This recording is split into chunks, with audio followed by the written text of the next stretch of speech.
Bonsoir à tous et bienvenue à cette session d'information. Mesdames, Messieurs, voici les titres de l'actualité de ce mercredi 11 janvier.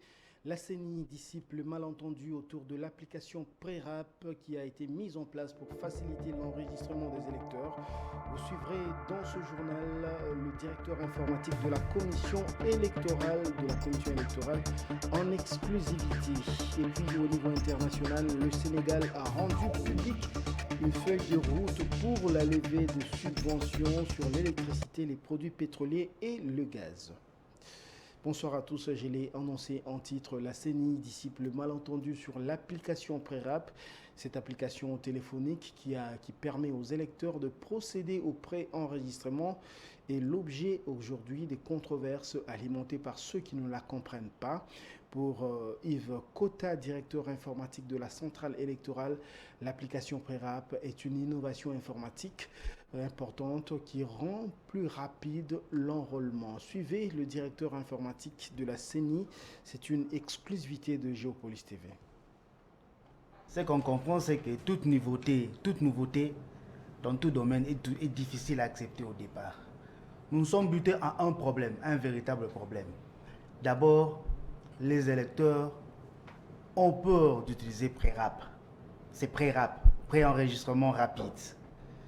Les électeurs, c'est comme si Prérap les faisait peur. Cela veut dire que vous faites une supervision dans un centre, vous approchez de la population, vous leur demandez combien se sont préenregistrés. Vous verrez à peine 2 doigts sur les 80. Et d'ailleurs, par rapport à cela, pour accélérer les choses, pour accélérer le processus d'enrôlement, il a été prévu de corser l'utilisation de Prérap. D'abord, dans chaque centre d'inscription, une file sera prévue pour Prérap. Et en plus, les personnes munies du préenregistrement n'auront plus à remplir complètement cette fiche-là.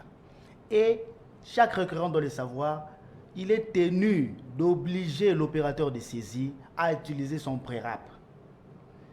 Vous venez avec votre smartphone, votre tablette, vous devez dire à l'opérateur, moi je me suis préenregistré. Je ne veux pas passer tout mon temps à remplir ces fiches. Mettez-moi sur la file Prérap, prenez mon téléphone, je vais écrire que mon nom, mon poste, mon prénom sur la fiche. Parce que nous y sommes, hein, je voudrais qu'on garde un tout petit peu l'image à l'écran. Ça fonctionne comment? Exactement. Prérap est une application Android ou Apple iOS téléchargeable sur les plateformes. Pour télécharger Prérap, ça ne fait que 6,8 mégas, maximum 7 mégas. Donc c'est pas gratuit quand même. Très bien. Mais non, ça c'est pour télécharger. Mais la personne qui a déjà téléchargé Prérap sur son téléphone peut la partager gratuitement. Ah, c'est lui qui pourra l'avoir, qui pourra le vouloir par Xender, par Bluetooth et autres moyens que vous installez votre Prérap. Oui. Lorsque vous installez votre Prérap, vous n'avez plus besoin de connexion Internet. Lorsque vous installez votre Prérap, la fenêtre d'accueil vous permet d'ajouter un électeur. Vous cliquez sur ajouter un électeur et vous commencez à saisir les données liées à vous, à l'électeur en question. Vous n'avez pas besoin pour cela de être connecté à quoi que ce soit. Pendant que vous saisissez. Pendant que vous saisissez, lorsque vous aurez fini de saisir, à n'importe quel moment, vous n'aurez plus besoin d'Internet. À la fin, la saisie se passe sous quelle chronologie? Vous saisissez les données de votre identité. Vous verrez qu'il y a plusieurs données. Cette question revient souvent. C'est dû à la mutualisation. Mais pour le moment, nous avons besoin des données électorales. Les données des identités obligatoires. Je parle sous contrôle du directeur des opérations, chef de procédure, le nom, poste-nom, prénom, le genre, le lieu et la date de naissance, la nationalité, vous cochez congolaise, et les noms des parents. Ce sont les données obligatoires. Autre polémique, celle de la répartition de matériel pour enrôlement par province ou par circonscription électorale. La Commission électorale nationale indépendante balaye du revers de la main les allégations qui prêtent à la CENI une quelconque inégalité dans la répartition des kits d'enrôlement. Suivez à ce propos Joseph Ntsenda, directeur des opérations de la CENI. D'abord, Enfin, je n'ai pas forcément les données en tête, mais ceux qui ont les données peuvent savoir que... On a parlé du Grand Kasaï, hein, pour ne pas nous cacher les mots. Nous sommes à critique, chemin critique. À ce jour, la province qui a le plus grand nombre de centres d'inscription, c'est Kinshasa, 1432. La deuxième province, c'est le Kwilu, 1406. La troisième province, c'est le Kwango, 1232.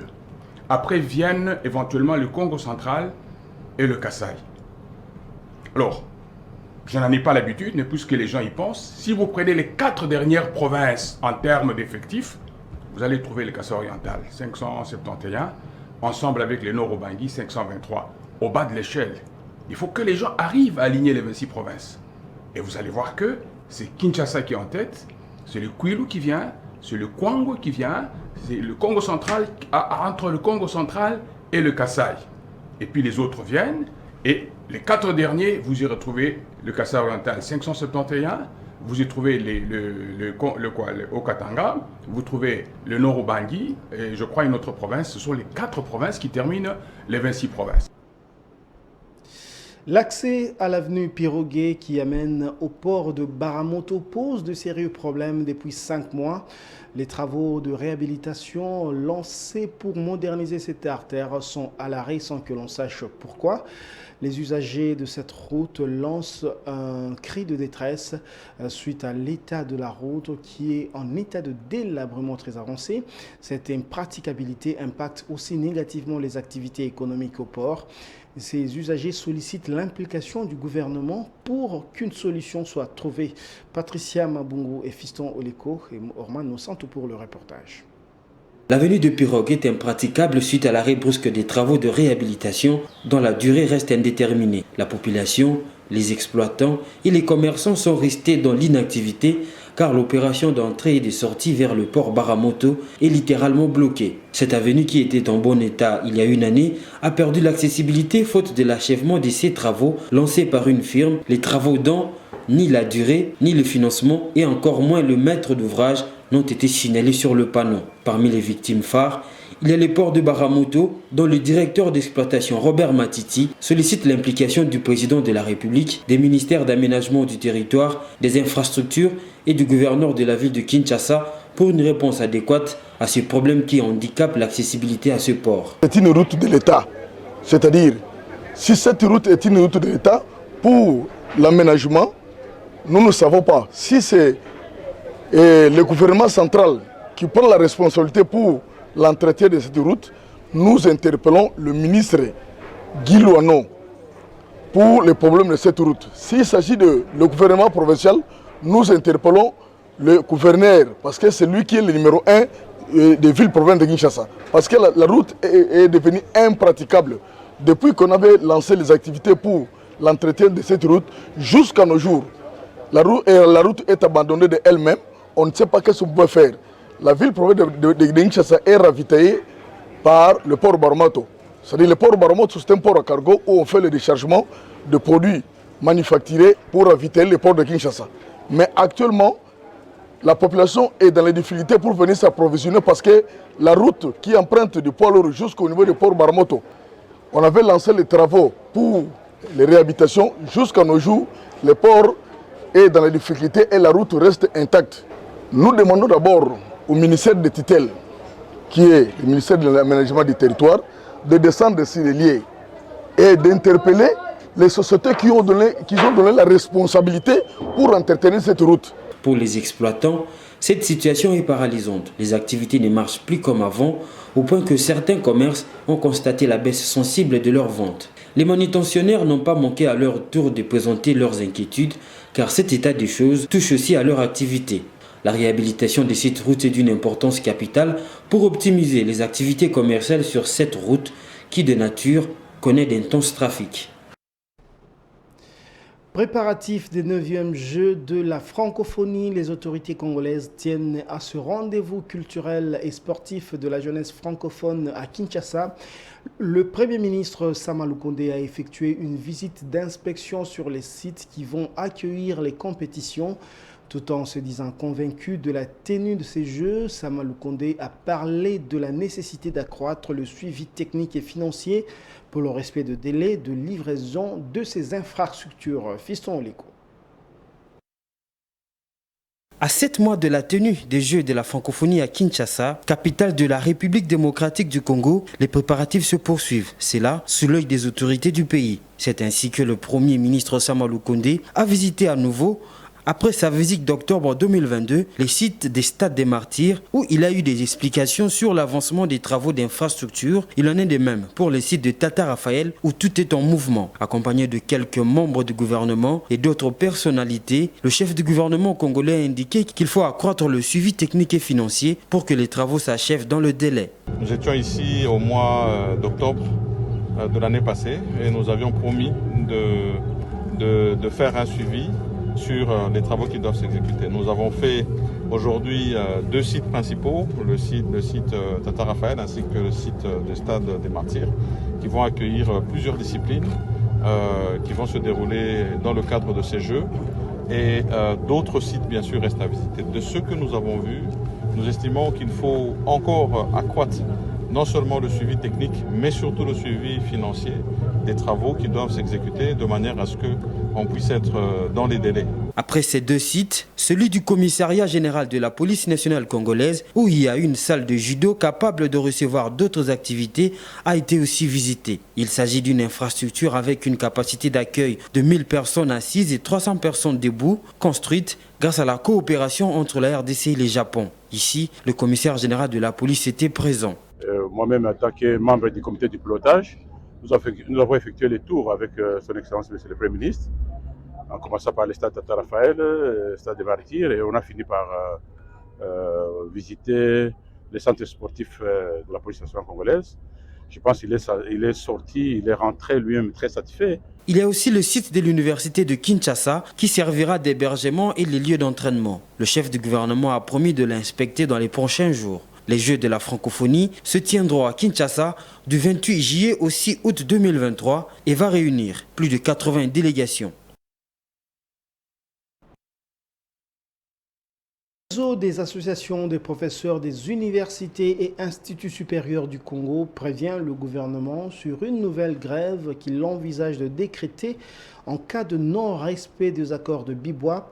C'est ce qui ressort de son assemblée générale ordinaire tenue à Kinshasa. Patience Lokeke et encore une fois Fiston Oliko. Les professeurs d'université et instituts supérieurs réunis au sein du RAPUICO menacent d'aller en grève. Ceci ne peut être possible qu'en cas du non-respect des accords de Bibois, une décision prise à l'issue de la première assemblée générale ordinaire de l'an 2023 de cette structure. Dans un document publié à l'issue de cette rencontre, les enseignants de l'issue mettent en garde le gouvernement, rappelant que la dernière suspension de la grève n'a été induite que par un sursaut patriotique face à la guerre imposée au pays par le M23. Ils ont par ailleurs alerté le gouvernement sur les incidences négatives pouvant découler de la non-exécution de ces accords. Le RAPUICO regrette également de constater le non-respect du mot d'ordre du chef de l'État au gouvernement de la République lors de la 66e Conseil des ministres tenu le vendredi 26 août 2022, demandant l'exécution avec promptitude des engagements pris à Bibois. Plusieurs autres points avaient été abordés au cours de cette rencontre, notamment les arriérés de rémunération accumulés depuis janvier 2017, de l'acquisition des véhicules par les professeurs, de la récupération effective du pouvoir d'achat tel que prévu à l'exercice budgétaire 2023 attendu ce mois de janvier. Ce n'est pas tout, il y a aussi la question de la mécanisation graduelle du personnel académique au traitement des bases suivant un plan d'assainissement du fichier et à la prime institutionnelle ainsi qu'à l'indemnité de recherche. Il faut signaler que cette déclaration des professeurs d'université et instituts supérieurs intervient quelques jours après la rentrée académique 2022-2023. En sport, les Léopards A' ont clôturé leur stage en Tunisie par une défaite. Les Léopards, dont les Fauves congolais, se sont inclinés face aux Aigles maliens.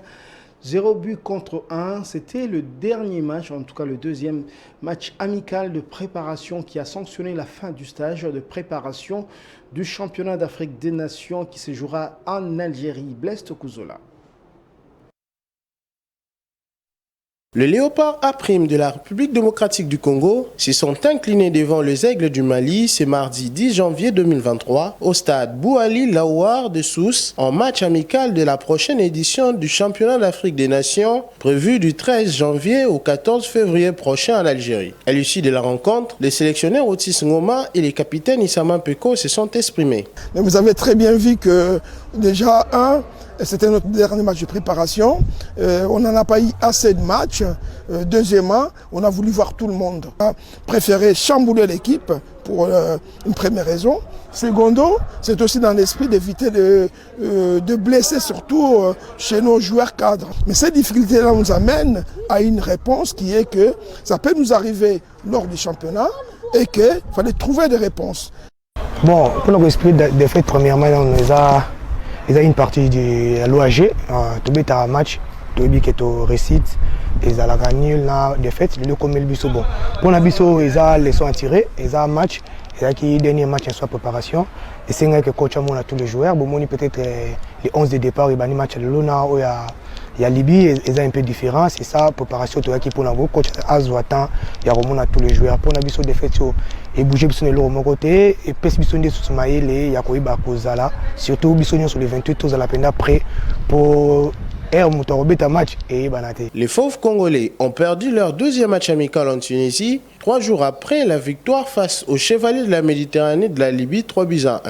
La délégation de l'équipe nationale A' de la République démocratique du Congo a atterri ce mercredi 11 janvier 2023 en Algérie où les Léopards prendront part à la 7e édition du CHAN. La délégation congolaise a quitté Tunis ce mercredi matin à bord de l'avion de la compagnie Tunis Air Express en partance pour la ville d'Annaba où les Fauves congolais vont disputer la phase de groupe de la compétition. Logés dans le groupe B au CHAN, les Léopards locaux vont entrer en lice ce samedi 14 janvier face au crâne de l'Ouganda. La rencontre est prévue à 17h, heure de Kinshasa et heure locale. Ils affronteront 4 jours après, à 17h, les éléphants de la Côte d'Ivoire avant de clôturer la phase de groupe face aux Lions de la Teranga du Sénégal le 18 janvier à 20h. Il est à noter que les Léopards A' vont disputer pour la 6e fois de leur histoire cette compétition qui est uniquement réservée aux joueurs africains évoluant dans les championnats respectifs de leur pays. Rappelons que la République démocratique du Congo a déjà remporté 2 étoiles de ces tournois en 2009 en Côte d'Ivoire et 2016 au Rwanda. Elle en compte autant que le Maroc, vainqueur en 2018 et 2021.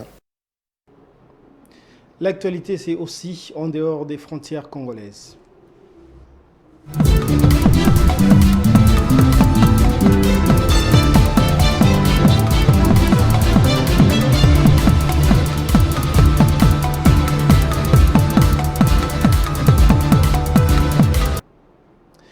La République du Congo va abriter du 12 au 16 janvier prochain une importante réunion du Comité consultatif permanent des Nations Unies sur les questions de sécurité en Afrique centrale. L'annonce a été faite par le président de la République Denis Sassou Nguesso en réponse aux vœux de nouvel an du corps diplomatique accrédité au Congo. C'était le président, le pays donc Congo-Brazzaville confirme ainsi son engagement en faveur du retour de la paix dans plusieurs zones instables sur le continent africain. Edouard Funda. La République du Congo multiplie les stratégies afin de maintenir la paix dans les zones de tension en Afrique centrale. Sous le leadership de Denis Sassou Nguesso, les pays accueillent la 54e réunion ministérielle du Comité consultatif permanent des Nations Unies chargé des questions de sécurité en Afrique centrale du 12 au 16 janvier 2023. La disponibilité et l'ouverture de la République du Congo au service de l'Afrique et du reste du monde demeurent totalement acquises. Ce, en termes notamment de promotion du multilatéralisme, des résolutions des conflits, des dialogues de médiation pour prévenir les risques, désamorcer ou mettre un terme aux situations de crise. Denis Sassou Nguesso préside le comité de haut niveau de l'Union africaine sur la Libye, dont la mission est de ramener l'ordre constitutionnel. La République du Congo est impliquée dans l'organisation en 2023 d'un forum sur la réconciliation des Libyens qui devrait aboutir à la tenue des élections générales. Le gouvernement sénégalais a publié une feuille de route pour la levée des subventions sur l'électricité, les produits pétroliers et le gaz butane. Le Sénégal dépense plus de 4% de son PIB en subventions accordées aux produits énergétiques. Cette subvention aurait coûté 279 milliards de francs CFA au budget de l'État en 2022. Les économies réalisées grâce à cette mesure serviront à renforcer la protection sociale à hauteur de 450 milliards de francs CFA en 2023. Encore une fois, Edouard Funda. Le Sénégal va supprimer ses subventions dans les secteurs de l'énergie à l'horizon 2025. Le 7 janvier 2023, le gouvernement sénégalais a publié une feuille de route pour la levée des subsides sur l'électricité, les produits pétroliers et les gaz butane. Cette subvention aurait coûté 279,8 milliards de francs CFA au budget de l'État en 2023. Le Sénégal dépense plus de 4% de son PIB dans des subventions accordées aux produits énergétiques. La coupe envisagée dans ces dépenses va permettre de réaliser des économies de 99,7 milliards de francs CFA sur l'électricité et 158,5 milliards de francs CFA sur les hydrocarbures. Au Sénégal, depuis le 7 janvier 2023, cette mesure a induit une hausse de 100 francs CFA sur les prix du gasoil et du supercarburant ainsi qu'une augmentation de 16,72% du prix de l'électricité. Face à la hausse appliquée au prix des ressources énergétiques, le gouvernement sénégalais a mis en place des mesures d'accompagnement. Le président Macky Sall, lors de son discours à la nation du 31 décembre 2022, a prévu le renforcement des filets sociaux avec la mobilisation de 450 milliards de francs CFA pour la subvention des produits alimentaires et énergétiques en 2023. C'est la fin de cette édition, mais avant de la boucler complètement, le rappel des différents titres. La CENI dissipe le malentendu autour de l'application Prérap qui a été mise en place pour faciliter l'enregistrement des électeurs. Vous avez suivi le directeur informatique de la commission électorale, c'était en exclusivité dans ce journal. Et puis au niveau international, vous l'avez également suivi, le Sénégal a rendu public une feuille de route pour la levée des subventions sur l'électricité, les produits pétroliers mais aussi le gaz. C'est la fin de cette édition. Merci de l'avoir suivi et bonne suite de programmes sur Géopolis TV.